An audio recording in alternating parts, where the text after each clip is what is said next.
Okay, I've got a handful of pictures, but like I said earlier, I would do a walk around video of the car to maybe give you a better feel for what it is. It's lived most of its life here in my driveway. I keep it under a tarp. Right now, if you can see all the greenery, it's spring in Texas and the pollen is going crazy. So trying to keep it clean under the tarp. It's kind of a quick walk around.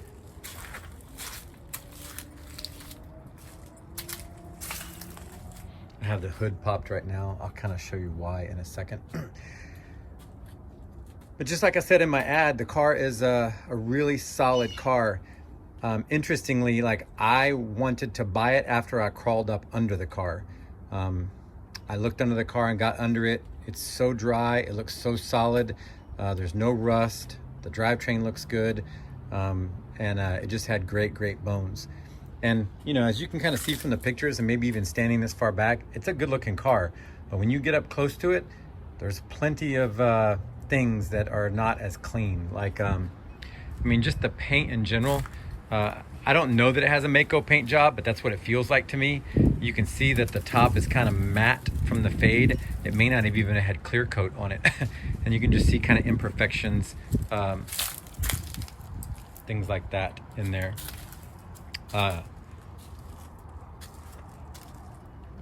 You can see the door jambs were not painted, right? You can see it kind of flaking off here in these kind of spots on the trunk lid. There, right through there. I mean, there's plenty of that. You can see it right there. More door jams. Overall, the car's pretty straight. It looked like somebody maybe tried to get in there. It's not too bad. There's something there. Let me see if there's any other spots. There's one on the hood. Yeah, right there. Looks like maybe you bumped something at some point. There's really not much down the side of the car. I've been working to maybe make a paint booth in my house, in my driveway or garage, and my plan was just to paint the car, and I was going to paint it this color again. I kind of like the color. And I was going to paint the door jambs. I was going to take the headlights and the tail lights off, and I was going to do a paint job myself. I figured it can't be any worse than this doing it myself. I have a decent aptitude at it, but I just never got around to it. And if I did, I was going to fix a few of those little small spots on there, and I was just going to paint it. It's really not like body work wise, it doesn't seem to be that much needed. Like I said, it's got new tires in the front, back tires in the back are good. The top, so there's my extra top right there, and that's I have a receipt for that top that it was put on the car I bought it from in 2016. So it's what, 6 years old, and I was just gonna take this one out and bolt that one in. I believe both of them have a glass back window. If not, this one does for sure, and it can be zipped into that one. And you might be able to get a good bit more time out of it depending on how gentle you are with the top. What's happening is as it folds down, there's sharp spots on the frame that are tearing into the top. Right? So as it kind of goes down, some of that stuff kind of gouges over time as the top gets older. But it actually holds water pretty well. Like, it doesn't leak like massive or anything like that. The tarp I have on it, or the cover I have on it, it's kind of thin, and it does help a good bit. But yeah, I mean, I drive it exclusively with the top down, so I don't really care what the top looks like. And as long as it kind of keeps the rain out, I'm good with it. Like I said, the car's pretty dry. Let's look on the inside and see. The guy I got it from put the new seat covers in it, front and rear. They look really good. Seats are in good shape, good condition.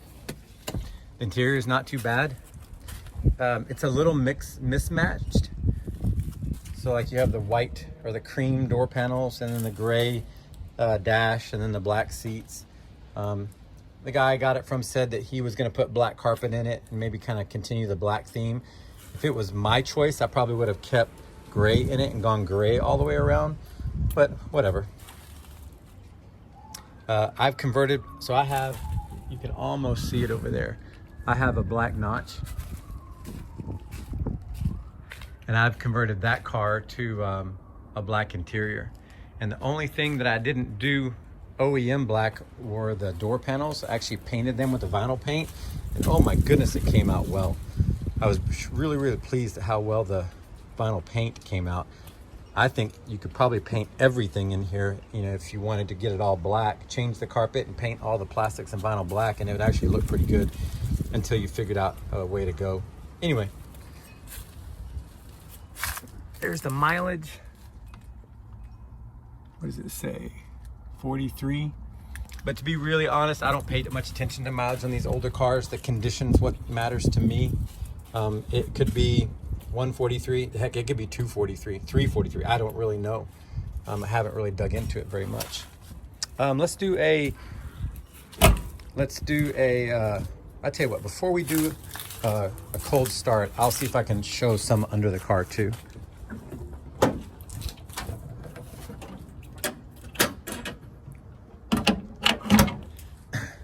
But that's the engine. It's got trick flow intake, Griffin radiator.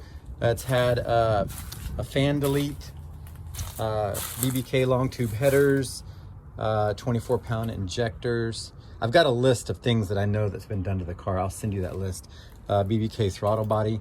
The factory air breather system has actually been gutted. There's no silencer in it, so it kind of operates, it does operate like a cold air induction. It just doesn't look as cool. Relatively new battery. I'm trying to think what else.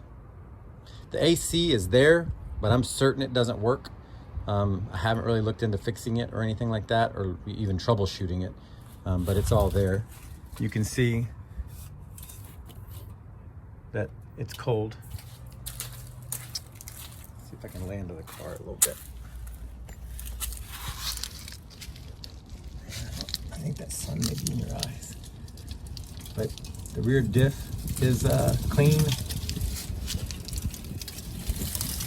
There's the seat panel, or the floor panel. I mean, the whole car just looks super dry.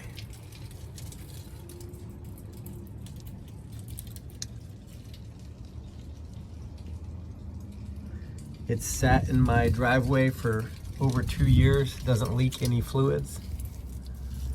Yeah, I think you can see some of that. Has welded in, there's the BBK X-pipe. It has welded in frame braces.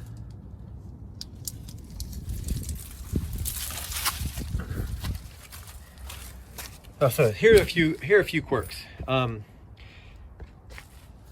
Out of all my Foxes, this one has a longer start. So it takes a second to kind of get it going. It always goes, but it doesn't fire up as fast as in my other cars. I kind of think that the starter's getting weak. When I first got the car, at the end of a day of driving it, the starter would get weaker and weaker and weaker. But I ended up putting a thermal wrap around the starter to protect it from the heat of the headers, and that ended up pretty much solving that problem. But I do suspect that the car starter is just getting weaker over time.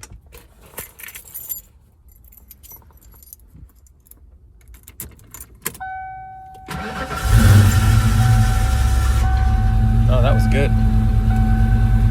Normally it has a little bit longer start than that. It'll turn over a bit before it fires up.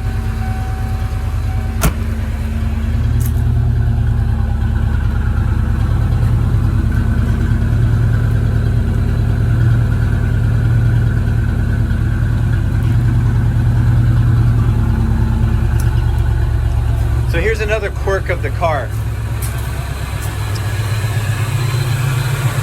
The radiator coolant sensor is bad. So it does not turn the fan off and on. You have to do it manually. plug the fan in, and when I drive it, I run the fan. I have the module for it. I just haven't wired it up yet. But putting that new module in so that the fan will come off and on its own is something that would be best if it's going to be a daily driver. Otherwise, you got to pop your hood and plug it and unplug it every time. I have a list of things that I would be doing to the car. I'll send you that over in a photo. I hope this helps. If you want anything else, let me know.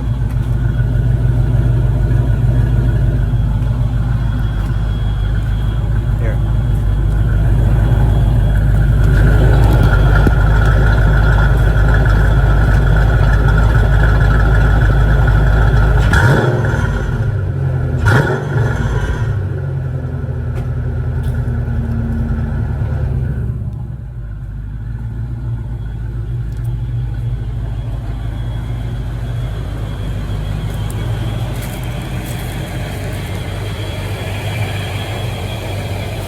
We've painted the windshield wipers, we painted the cowl, we painted this molding.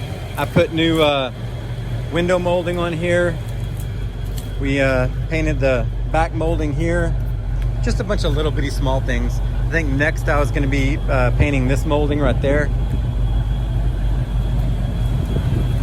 So I hope this helps.